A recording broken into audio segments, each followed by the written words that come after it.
You know, I had a really good topic for today. When I woke up at my traditional 1:55 a.m. on a Saturday night, or I suppose technically a Sunday morning, you have to be a dedicated person to be an Arsenal fan in Australia and watch the games live. And that's what I am, dedicated, if nothing else.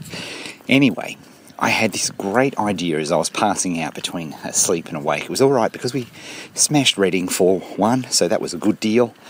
But I had a great idea for today's topic of walking with Larry. And guess what?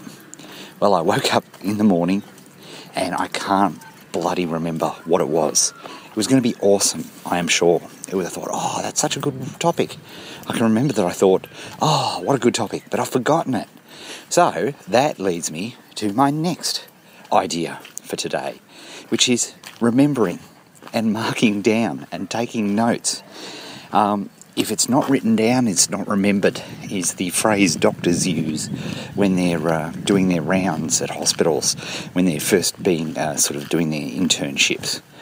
I think it's a pretty good piece of advice because, doing that, and I think the more consistent you can be with the same type of recording mechanism, be it pen and paper, be it using something like OmniFocus, or using a Galaxy Note 2, for goodness sake, if that's what gets your boat off.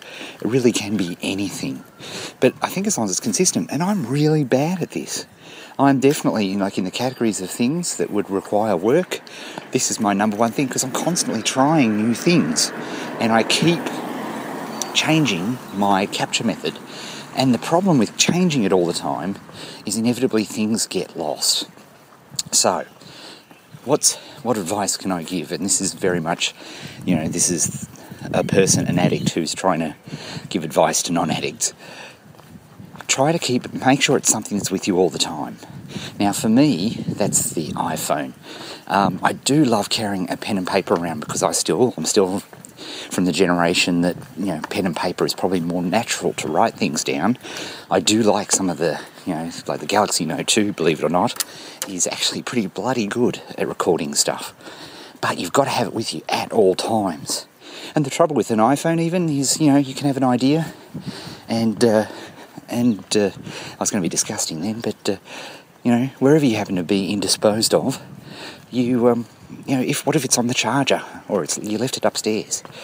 Something that is literally with you at all times is the best thing. So you've got to do the best you can with that.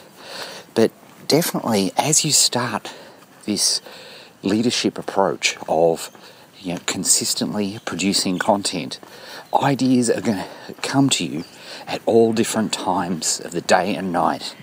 And having something to jot them down, all you need to do, if I just made one little word jot down last night, I would have remembered what today's topic was going to be all about.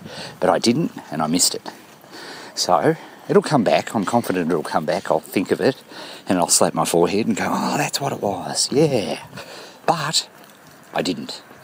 So as you're starting to do all this, get comfortable with a way of recording. I'd love to hear in the comments, if you might be listening to this on Google Plus or on my Facebook page or on Twitter. I'd love to hear from you about what you found is the best thing for recording bits of information. If you've got a particular technique or strategy, that would be very interesting to me. So with that, have a great day and we'll speak again soon.